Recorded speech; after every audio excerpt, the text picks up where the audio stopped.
Assalamualaikum warahmatullahi wabarakatuh. Waalaikumsalam. Sahabat-sahabat Trias TV dimanapun berada, alhamdulillah hari ini kita pertama kali mengadakan kegiatan untuk membuka kegiatan kita Trias TV Talk Show.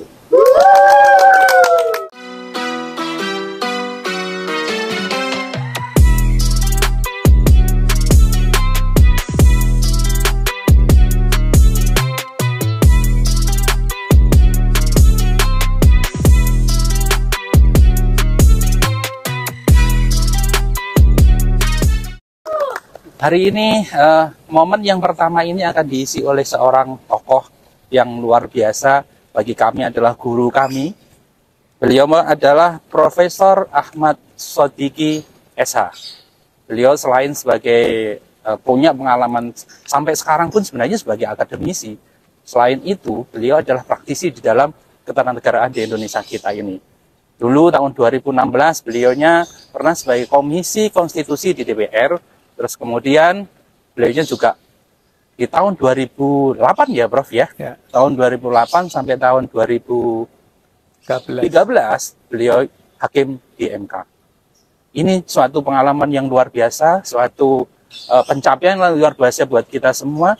Dan hari ini kita akan minta kepada beliau pengetahuan yang luar biasa tentang gimana tema kita adalah penegakan hukum dan budaya hukum di negara tercinta ini. Ya. Assalamualaikum Prof. Waalaikumsalam warahmatullahi wabarakatuh. Baik. Ya. Prof, yang pertama kali yang saya pengen sampaikan, yang kami pengen sampaikan ke Prof Shodiqi, ya Prof, pandangan Prof Shodiqi terhadap negara kita saat ini bagaimana, Prof? Ya, banyak orang mengatakan sudah baik, ada juga yang belum, ada juga yang mengatakan ya kurang baiklah gitu. Tapi pandangan saya sebetulnya adalah ya sebagian sudah baik, sebagian belum, gitu aja lah. Terutama di bidang penegakan hukum, saya kira indeks prestasi kita itu ya masih perlu ditingkatkan gitu ya. Karena apa? Karena inilah sebetulnya penyakit yang sulit diatasi, tetapi kita tidak boleh putus asa ya, karena kita harus memberikan harapan kepada yang muda-muda ini, termasuk Anda sekalian, untuk tetap bisa berkontribusi di dalam membuat negara kita itu negara hukum yang demokratis, begitulah harapan kami. Ya Prof. Artinya cita-cita negara kita, berdirinya negara ini sebenarnya sudah mencapai atau belum, Prof? Ya, kalau kita lihat ada kebebasan, ada kemerdekaan dan sebagainya, ada kesejahteraan, memang sudah ada, ya. Tapi yang nampak juga bukan hanya yang sejahtera dan kemudian yang sudah bisa mencukupi kebutuhannya sehari-hari, tapi yang nampak juga adalah kesenjangan. Ya, kesenjangan antara the have dan the have not.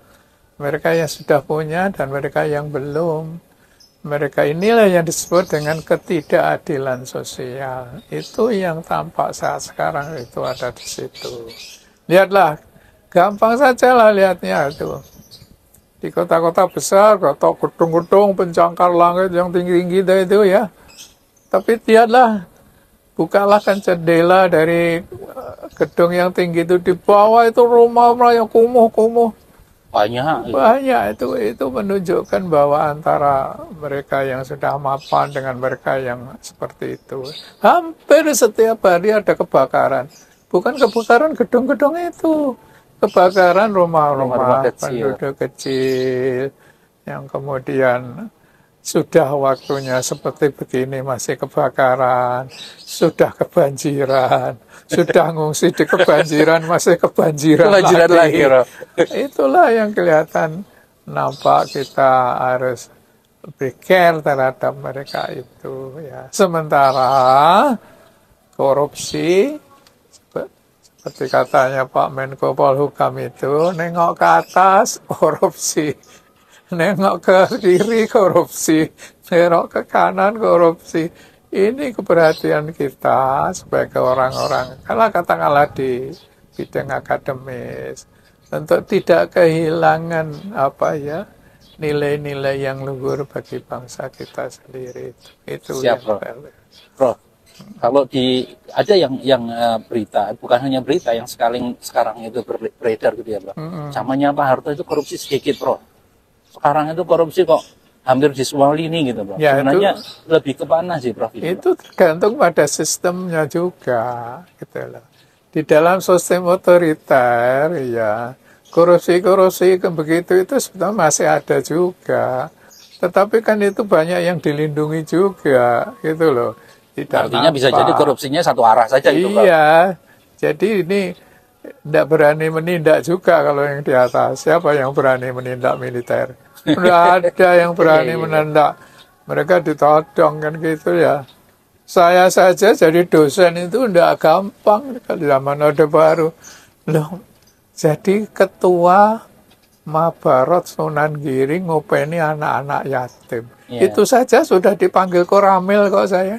Oh iya, Bro? Iya.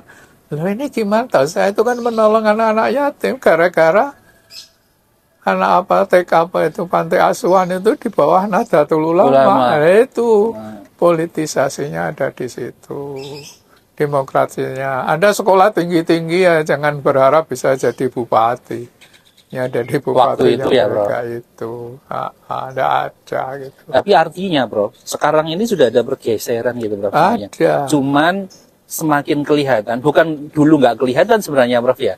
Sekarang menjadi transparansinya ada gitu, Prof ya. Iya, tetap korupsi semuanya level dari paling bawah sampai tinggi ya, Prof ya. Tapi ya korupsinya itu ya naudzubillah itu. Jadi korupsinya itu justru ketika kita dibebaskan dari segala tekanan-tekanan Orde Baru itu, kebebasan itu seakan-akan lalu tidak terbatas gitulah. Bukan hanya pada pejabat, pada rakyat biasa juga begitu kok. Kadang-kadang saya heran pada mahasiswa dulu loh ya, sekarang kan enggak.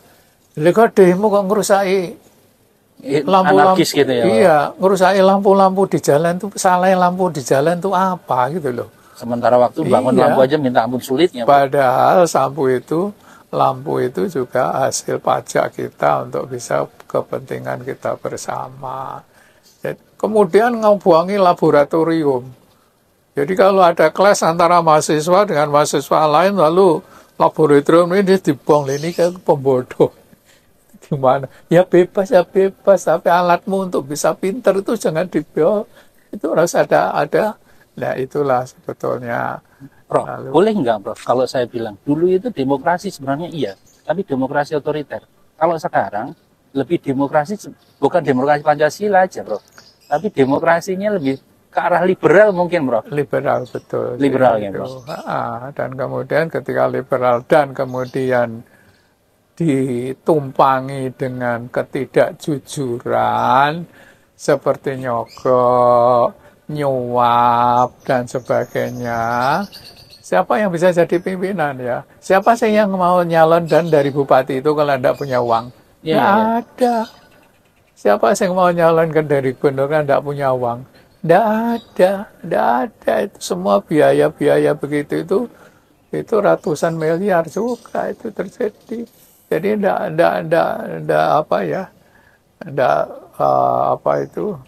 bebas dari segala biaya begitu. Ya biasa sih ada, tetapi kepantasannya itu juga harus ada gitu loh. Iya. Sekarang bagaimana sih? Kalau kemudian kita sudah menyekolahkan anak-anak bagus, ya IP-nya bagus, kemudian berkompetisi harus bayar. Iya, sampai perguruan tinggi juga sampai begitu. Itu di salah satu universitas di daerah sana itu juga bayar ratusan juta dari fakultas kedokteran begitu. Itu bagaimana gitu? Padahal pendidikan itu tugasnya pemerintah. Masa pemerintah cari uang dengan ngerogoti anak begitu? Tidak bisa itu. Dan itu adalah hak setiap bangsa ya, warga negara kita punya hak itu ya, Bro. Jadi sebetulnya kita bebas itu ya bebas, tetapi juga ada batas-batasnya. Tidak boleh itu. Coba itu penghinaan lewat ITE itu. Ya. Ya. Untuk apa sih sebetulnya itu? Ya, Prof, izin Prof. Sebenarnya kalau kita kaitkan dengan momen kita puasa ini, Prof ya. Tindakan-tindakan yang ada sekarang dari siapapun ya, kan ini yang melakukan perilaku koruptif itu kan tidak hanya pejabat sebenarnya, Prof. Masyarakat pun ada yang masuk menjadi bagian di situ kan. Bahkan mungkin menjadi fasilitator utama. Ada kesempatan, ada demand, ada supply-nya gitu, Prof ya. Betul. Nah, menurut Prof Sodiki gimana? Yang saya heran itu justru bukan hanya itu. Setiap pagi itu di TV-TV kan ada ceramah agama. Iya. Terus efeknya apa? Gitu loh. Kita tidak menyalahkan ceramahnya, tapi malah kita evaluasi lah. Ceramah-ceramah yang begitu itu, kemudian sampai kepada masyarakat dan anak-anak dan sebagainya, itu efeknya itu apa? Siapa? Itu bukan kepada anak-anak saja, kepada yang dewasa juga begitu. Anak-anak sementara masa depan kita, Prof ya. Iya, pegawai-pegawai juga mengundang ceramah itu loh. Iya. Tapi ketika pulang sudah lupa ceramah. Sudah lupa ceramahnya. Dalam perspektif bernegara, Prof. Teorinya apa sih, Prof, yang membuat ini muncul keseimbangan itu, Prof? Dalam konteks negara itu banyak ada faktornya. Ya. Faktornya yaitu masalah hal-hal yang berlomba-lomba bahwa orang yang terhormat itu adalah orang yang kaya. Terus di situ lalu ada ini sosial, sosial. Dan kekayaan itu tidak diperoleh secara jujur, tapi dengan cara nerabas. Jadi orang Jawa itu menurut seorang pakar, Mukhtar Lubis, itu cara-cara nerabas. Nerabas itu orang lewat jalan tapi motong gitu loh. Lah budaya nerabas itu hanya sekarang banyak dilakukan. Itu loh budaya nerabas. Jadi kemudian kalau sudah gitu lalu merasa bahwa dia sudah bisa memperoleh kekayaan, dan kemudian dengan kekayaan itu untuk digunakan mencapai apa yang diinginkan. Betul. Dan juga untuk dipamerkan loh. Oh iya. Dan faktanya sekarang yang terbuka ini semuanya karena dipamerkan, Bro.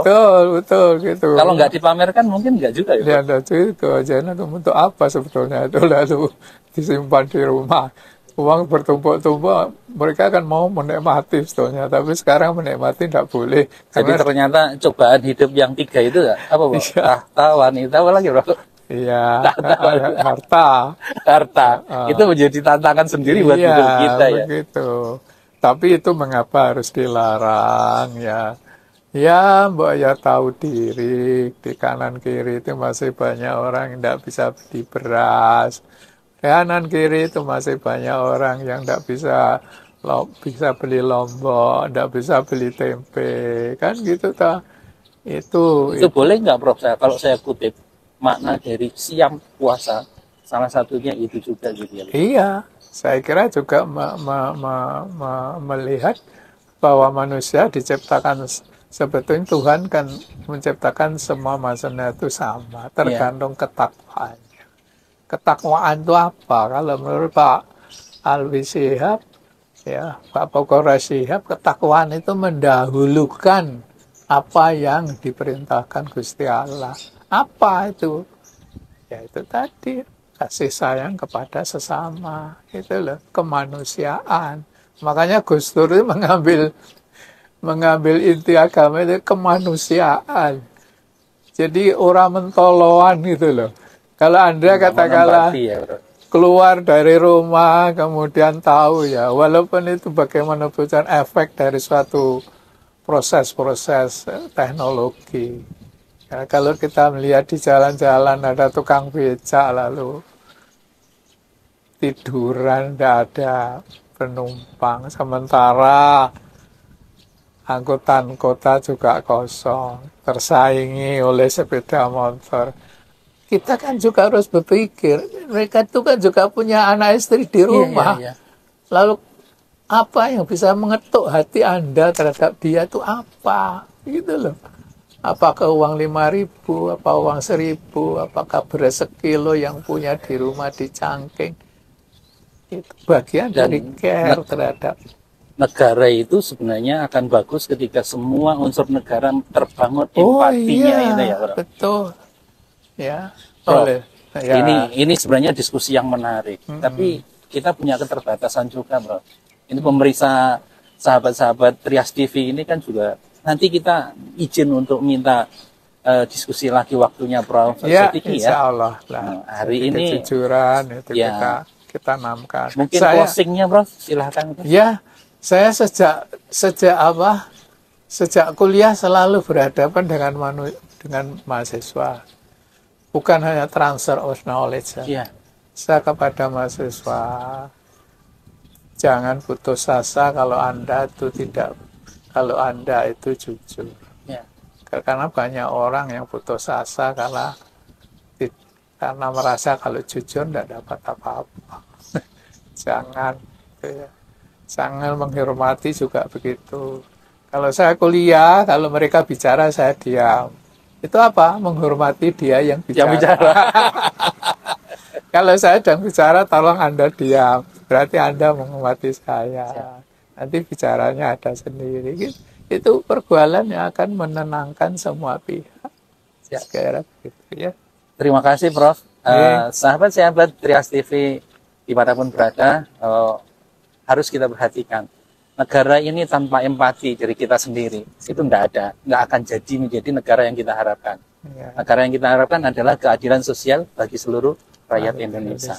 Seluruh rakyat Indonesia itu dibangun dari empati. Mulainya dari mana? Dari kita sendiri. Sahabat-sahabat sekalian, rumus yang lain adalah menghormati. Terus yang lainnya, yang paling substantif, ternyata hidup itu tanpa kejujuran, kita tidak punya kehormatan. Kita akan jumpa lagi di Talkshow yang berikutnya. Sampai jumpa buat sahabat-sahabat. Sehat selalu buat sahabat-sahabat TV. Trias TV. Saya akhiri. Alhamdulillahirrahmanirrahim. Assalamualaikum warahmatullahi wabarakatuh.